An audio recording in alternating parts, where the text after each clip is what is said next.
ಶ್ರೀ ಗುರವೇ ನಮಃ. ಶ್ರೀ ಗಣೇಶಾಯ ನಮಃ.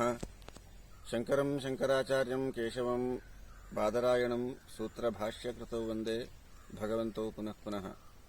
ಭಗವಂತರನ್ನ ಯತಿಗಳನ್ನು ಸ್ಮರಿಸಿ ನಮಿಸಿ ಇವತ್ತಿನ ದಿನ ನಾವು ಜನನ, ಬಾಲ್ಯ, ಯೌವನ, ಬಾಲ್ಯಾವಸ್ಥೆಯ ವಿಚಾರವನ್ನು ನಿನ್ನೆ ತಿಳಿದಾಯಿತು. ಈಗ ಯೌವನಾವಸ್ಥೆಯಲ್ಲಿ ನಾವು ಮಾಡುವಂತಹ ಅಪರಾಧಗಳು, ತಪ್ಪುಗಳು ಹೇಗಿರ್ತವೆ ಎಂಬುದನ್ನು ಶಂಕರಾಚಾರ್ಯರು ಹೇಳಿದ್ದನ್ನು ಸ್ಮರಿಸೋಣ, ತಿಳಿದುಕೊಳ್ಳೋಣ. ಪ್ರೌಢೋಹಂ ಯೌವನಸ್ಥೋ ವಿಷಯ ವಿಷಧರೈಃ ಪಂಚಭಿರ್ಮರ್ಮಸಂಧೌ ದಷ್ಟೋ ನಷ್ಟೋ ವಿವೇಕಃ ಸುತಧನ ಯುವತಿ ಸ್ವಾದು ಸೌಖ್ಯೇ ನಿಷಣ್ಣಃ ಶೈವೀ ಚಿಂತಾ ವಿಹೀನಂ ಭ್ರಮತಿ ಮಮ ಮಹೋ ಮಾನಗರ್ವಾಧಿರೂಢಂ ಕ್ಷಂತವ್ಯೋ ಮೇ ಪರಾಧ ಶಿವ ಶಿವ ಶಿವ ಭೋ ಶ್ರೀಮಹಾದೇವ ಶಂಭೋ ಎಂಬುದಾಗಿ. ಪ್ರೌಢಾವಸ್ಥೆಯಲ್ಲಿ ಯೌವನ ಬಂದಂತಹ ಕಾಲದಲ್ಲಿ ಆಗುವಂತಹ ಅಪರಾಧಗಳು ಹೇಗಿರ್ತದೆ, ಯಾವ್ಯಾವ ರೀತಿಯಲ್ಲಿ ನಾವು ತಪ್ಪನ್ನು ಮಾಡ್ತೇವೆ ಮತ್ತು ಅದನ್ನು ಯಾಕೆ ಮಾಡ್ತೇವೆ ಎನ್ನುವುದನ್ನು ಇಲ್ಲಿ ಹೇಳಿದ್ದಾರೆ. ಯೌವನಸ್ಥೋ ವಿಷಯ ವಿಷಧರೈಃ ಪಂಚಭಿರ್ಮರ್ಮಸಂಧೌ.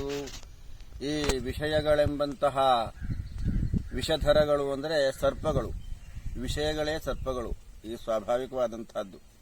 ಜೀವನದಲ್ಲಿ ಆಸೆಗಳು ಇವು ಸರ್ಪಗಳಾಗಿ ಮರ್ಮಸಂಧವು ನಮ್ಮ ಕಾಮಕ್ರೋಧಾದಿ ಷಡ್ವರ್ಗಿಗಳನ್ನು ಉತ್ತೇಜಿಸುವಂತೆ ನಮ್ಮ ಮರ್ಮಾಂಗದಲ್ಲಿ ಕಚ್ಚುತ್ತವಂತೆ. ಕಚ್ಚಿದಾಗ ಆಯಾ ದಷ್ಟೋ ನಷ್ಟೋ ವಿವೇಕ, ಅದರಿಂದ ಆಗುವಂತಹದ್ದು ಏನು ಅಂದರೆ ವಿವೇಕ ನಷ್ಟ ಆಗ್ತದೆ. ಆ ವಿಷಸರ್ಪ ಕಚ್ಚಿದರೆ, ಸ್ವಾಭಾವಿಕವಾದಂತಹ ವಿಷಸರ್ಪಗಳು ಹಾವು ಕಡಿತು ಅಂತಾದರೆ ಪ್ರಾಣ ನಷ್ಟ ಆಗ್ತದೆ. ಈ ವಿಷಸರ್ಪ, ವಿಷಯಗಳೆಂಬಂತಹ ಈ ವಿಷಸರ್ಪಗಳು ನಮ್ಮನ್ನು ಕಚ್ಚಿ ಬಾಧಿಸಿದಾಗ ನಮಗಾಗುವಂತಹ ನಷ್ಟ ಏನು ಅಂದರೆ ವಿವೇಕ, ನಷ್ಟೋ ವಿವೇಕ. ಆಗ ಮಾಡುವಂತಹ ಕ್ರಿಯೆಗಳೇನು ಅಂದರೆ ಸುತಧನ ಯುವತಿ. ಮೊದಲು ಸಂಪತ್ತು ಬೇಕು, ಸಂಪತ್ತಾದ ನಂತರದಲ್ಲಿ ತಂಗಳುಣಿಸಾದೊಡಂ ಸಾಕೆನ್ನುವನುಪವಾಸಿ ಸಿಂಗಾರ ಸಂಗಾತಿ ಬೇಕುಂಡವನಿಗೆ. ಬಂಗಾರ ಪದವಿ ಪ್ರತಿಷ್ಠೆ ಬೇಕಾ ಬಳಿಕ ಹಿಂಗದ ಎದೆ ಚಿಲುಮೆ. ಮಂಕುತಿಮ್ಮ ಅಂತ ಹೇಳಿದ ಹಾಗೆ ನಮಗೆ ಒಂದಾದ ನಂತರ ಒಂದು ಬೇಕು ಬೇಕು ಬೇಕು ಬೇಕು, ಅದು ಬೇಕು, ಇದು ಬೇಕು, ಅದನ್ನ ಮಾಡಬೇಕು, ಇದನ್ನ ಮಾಡಬೇಕು, ನಾನು ಅದನ್ನ ಗಳಿಸಬೇಕು, ಅದನ್ನ ಗಳಿಸಿದ್ದೆಲ್ಲವನ್ನು ಉಳಿಸ್ಕೊಳ್ಬೇಕು, ಯಾವುದು ಖರ್ಚು ಮಾಡುವಂಗಿಲ್ಲ. ಈ ರೀತಿಯಾದಂತಹ ಆಸೆಗಳಲ್ಲಿ ಬಿದ್ದು ನಾವು ಒದ್ದಾಡುವಂತಹ ಕಾಲ ಸಂಸಾರ. ಹೀಗೆ ಇದೆಲ್ಲದರಲ್ಲಿಯೂ ಕೂಡ ಜಂಜಾಟದಲ್ಲಿ ಒದ್ದಾಡುವಂತಹ ಕಾಲ. ಸುತ ಧನ ಯುವತಿ, ತನ್ನ ಮಕ್ಕಳಿಗೋಸ್ಕರವಾಗಿ ಸಂಪತ್ತು, ಹಾಗೆಯೇ ಹೆಂಡತಿ ಮಾತನ್ನು ಕೇಳಬೇಕು. ಈ ರೀತಿಯಾದಂತಹ ಅನೇಕ ರೀತಿಯ ಜಂಜಾಟದಲ್ಲಿ ಬಿದ್ದು ಆ ಸೌಖ್ಯದಲ್ಲಿ ಅದು ಅಸೌಖ್ಯ, ಸೌಖ್ಯ ಅಲ್ಲ, ಆದರೆ ಆ ಸೌಖ್ಯ ಎನ್ನುವುದಾಗಿ ತಿಳಿದು ಅದರಲ್ಲಿ ಮಗ್ನನಾಗಿ ಬಿದ್ದು ಒದ್ದಾಡುವಂತಹ ಕಾಲ. ವಿವೇಕ ನಷ್ಟ ಆದಾಗ ಯಾವ್ಯಾವ ರೀತಿ ಆಗ್ತದೆ ಅಂದರೆ, ಈಗಂತೂ ಕಟ್ಟಿಕೊಂಡವಳು ಒಂದೇ ಅಲ್ಲ, ಇಟ್ಟುಕೊಂಡವಳು ಒಂದು ಇರ್ತಾಳೆ. ಅದನ್ನ ಸಂಭಾಳಿಸುವಂತಹ ಪ್ರಕ್ರಿಯೆ, ಅದಕ್ಕೋಸ್ಕರವಾಗಿ ಅವಳಿಗೋಸ್ಕರವಾಗಿ ಕೊಲೆಯನ್ನು ಮಾಡುವಂತಹ ಹೇಸಿಕೆಯ ಕೆಲಸಗಳನ್ನು ಮಾಡ್ತಾ ಇದ್ದಾರೆ ಜನ. ಆ ಕೊಲೆ ಮಾಡಿದವನು ಅವನನ್ನು ಉತ್ತುಂಗಕ್ಕೆ ಇರಿಸಿ ಅವನನ್ನು ಮೆರವಣಿಗೆ ಮಾಡುವಂತಹ ಅವಿವೇಕಿಗಳು ಅವನೊಟ್ಟಿಗೆಲ್ಲ ಸೇರಿಕೊಂಡು ಅವನನ್ನು ಮೆರವಣಿಗೆ ಮಾಡುವಂತಹ ಅವಿವೇಕಿಗಳು ತುಂಬಿದ್ದಾರೆ. ಆ ರೀತಿಯಾದಂತಹ ಕ್ಷುಲ್ಲಕವಾದಂತಹ ಅಭಿಮಾನ, ಅದು ಸುಳ್ಳು ಅಭಿಮಾನ. ಅಂಥವರು ಈ ಜಗತ್ತಿಗೆ ರೋಲ್ ಮಾಡೆಲ್ ಎಂದ ಹಾಗೆ ಅವರು ಆದರ್ಶ ವ್ಯಕ್ತಿಗಳಾಗಿ ನಮಗೆ ತೋರುವಂತಹ ಈ ಒಂದು ಕಾಲ ನಮಗೆ ಬಂದು ಒದಗಿಬಿಟ್ಟಿದೆ. ಅಂತಹ ಒಂದು ಪರಿಸ್ಥಿತಿ ಹೇಳುವಂತಹದ್ದು ಯಾಕೆ ಬಂತು ಅಂದರೆ, ಈ ರೀತಿಯಾದಂತಹ ವಿಷಯಗಳೆಂಬಂತಹ ವಿಷಸರ್ಪಗಳು ಕಚ್ಚಿ ನಷ್ಟವಾದಂತಹ ವಿವೇಕದಿಂದ ನಾವೆಲ್ಲ ಭ್ರಷ್ಟರಾಗಿ ಈ ಸಂಕಷ್ಟದಲ್ಲಿ ಸಿಕ್ಕಿರುವಂತಹ ಕಾಲ ಇದು ಎನ್ನುವಂತಹದ್ದು ನಾವಿಲ್ಲಿ ಯೋಚನೆ ಮಾಡಬೇಕಾಗಿದೆ. ಯಾಕೆಂದರೆ ಕಾಲ ಕೆಟ್ಟಿಲ್ಲ, ಮನುಷ್ಯರಾದಂತಹ ನಾವೆಲ್ಲರೂ ಕೆಟ್ಟು ಹೋಗ್ತಾ ಇದ್ದೇವೆ. ಆ ಜನ ಕೆಟ್ಟ ಕಾರಣದಿಂದ ಅದು ಕೆಡುವಿಕೆ ಎನ್ನುವಂತಹದ್ದು ಒಂದು ರೀತಿಯ ಅಂಟು ರೋಗ, ಒಬ್ಬರಿಂದ ಒಬ್ಬರಿಗೆ ಅದು ಹರಡ್ತಾ ಇರುವಂತಹದ್ದು. ಈ ರೀತಿಯಾಗಿ ನಾವು ಆ ರೀತಿಯಾದಂತಹ ಸಂಸಾರದ ಜಂಜಾಟದಲ್ಲಿ ಭವಸಾಗರದಲ್ಲಿ ಬಿದ್ದು ಒದ್ದಾಡುವಂತಹದ್ದು. ಆ ಕಾಲದಲ್ಲಿ ನಾ ಮಾಡಿದ್ದಾದ್ರೂ ಏನು ದೇವ? ಶೈವೀ ಚಿಂತಾವಿಹೀನಂ ಭ್ರಮತಿ ಮಮ ಮನೋ.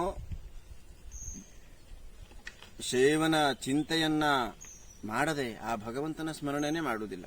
ಭಗವಂತನ ಸ್ಮರಣೆ ಮಾಡಿದ್ರೆ ಈ ವಿಷಯಗಳೆಂಬಂತಹ ವಿಷಸರ್ಪಗಳು ಯಾವುದು ನಮ್ಮನ್ನು ಬಾಧಿಸುವುದಿಲ್ಲ, ಕಚ್ಚುವುದಿಲ್ಲ, ವಿವೇಕ ನಷ್ಟನೂ ಆಗುವುದಿಲ್ಲ. ಆ ದೇವರ ಚಿಂತೆಯನ್ನು ಮಾಡ್ತಾ ಇದ್ದಾಗ, ಯಾಕೆಂದ್ರೆ ಅವನು ಶಿವ, ಮಂಗಳ, ಶುಭವನ್ನು ಉಂಟು ಮಾಡುವಂತಹ ಶಂಕರನ ಸ್ಮರಣೆಯನ್ನು ನಾವು ಮಾಡ್ತಾ ಇದ್ದೇವೆ ಅಂತಾದರೆ ಈ ರೀತಿಯಾದಂತಹ ವಿವೇಕ ನಷ್ಟ ಆಗಿ ನಾವು ಭ್ರಷ್ಟರಾಗುವಂತಹ ಪರಿಸ್ಥಿತಿ ಯಾವತ್ತೂ ಬರುವುದಿಲ್ಲ. ಆದರೆ ಈ ಒಂದು ಯೌವನಾವಸ್ಥೆಯಲ್ಲಿ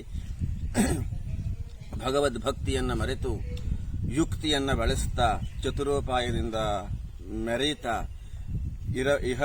ಇರವನ್ನ ಎಲ್ಲವನ್ನೂ ಕೂಡ ಮರೆಯುತ್ತಾ ಇರುವಂತಹ ಈ ಕಾಲದಲ್ಲಿ ಶೈವೀ ಚಿಂತಾವಿಹೀನಂ ಭ್ರಮತಿ ಮಮ ಮನೋ ಧೂರ್ಜಟೈರ್ಧ್ಯಾನ ಶೂನ್ಯಂ ಭ್ರಮತಿ ಮಾನ ಗರ್ವಾದಿರೂಢಂ. ಮಾನ, ಅಹಂಕಾರ, ನನಗೆ ಸಮ್ಮಾನ ಬೇಕು ಎನ್ನುವಂತಹ ಆಸೆ ಮತ್ತು ಅಹಂಕಾರಾದಿಗಳಿಂದ ಅಧಿರೂಢನಾದಂತಹ ನಾನು ಆ ಶಿವನನ್ನೇ ಮರೆತಿದ್ದರಿಂದಾಗಿ ನಾನಿಂತಹ ಜೀವನದಲ್ಲಿ ಇಷ್ಟೊಂದು ಒದ್ದಾಟಗಳನ್ನು ಅನುಭವಿಸುವಂತಾಯಿತು. ಹೇ ಶಿವ, ಪರಮೇಶ್ವರನೇ, ಶಂಭೋ ಮೇ ಅಪರಾಧ ಕ್ಷಂತವ್ಯ, ನನ್ನ ಅಪರಾಧಗಳನ್ನು ಕ್ಷಮಿಸು ಎಂಬುದಾಗಿ ಶಂಕರಾಚಾರ್ಯರು ಹೇಳಿದ್ದಾರೆ. ಈ ರೀತಿಯಾದಂತಹ ವಿಚಾರಗಳನ್ನು ಕೇಳುವುದರಲ್ಲಾಗಲಿ ಅದನ್ನು ಆಲಿಸುವುದರಲ್ಲಾಗಲಿ ಮನುಷ್ಯನಿಗೆ ಆಸಕ್ತಿ ಕಡಿಮೆಯಾಗಿದೆ. ಈ ರೀತಿಯಾದಂತಹ ನಮ್ಮನ್ನು ನಾವು ಅರಿತುಕೊಳ್ಳುವಂತಹ ವಿಷಯದ ಬಗ್ಗೆ ನಮ್ಮ ಮನಸ್ಸನ್ನು ತೊಡಗಿಸಿಕೊಳ್ಳುವಂತಹದ್ದು ಒಂದು ಪುಣ್ಯ. ತನ್ಮೂಲಕವಾಗಿ ಆ ಭಗವಂತನ ಧ್ಯಾನವನ್ನು ಸದಾಕಾಲ ಇರಿಸಿಕೊಳ್ಳಬೇಕು ಎನ್ನುವಂತಹದ್ದು ಭಗವತ್ಪಾದ ಶಂಕರರ ಆಶಯ. ಆ ಕಾರಣದಿಂದಾಗಿ ನಮಗೆಲ್ಲರಿಗೂ ಕೂಡ ಒಂದು ಚಿಂತಾಮಣಿಯ ರೂಪದಲ್ಲಿ ಆ ಒಂದು ಭಕ್ತಿಯ ಸುಧೆಗಳನ್ನು ನಮಗೋಸ್ಕರವಾಗಿ ಶಂಕರಾಚಾರ್ಯರು ನಿರ್ಮಿಸಿ ನಮಗೆ ಕೊಟ್ಟಿದ್ದಾರೆ. ಅದನ್ನು ನಿತ್ಯವೂ ಪಠಣ ಮಾಡಿದರೆ ಆ ಭಗವಂತನಾದಂತಹ ಶಿವನ ಅನುಗ್ರಹ ನಮಗೂ ಆದಿತು. ಎಲ್ಲರಿಗೂ ಕೂಡ ನಮಸ್ಕಾರ.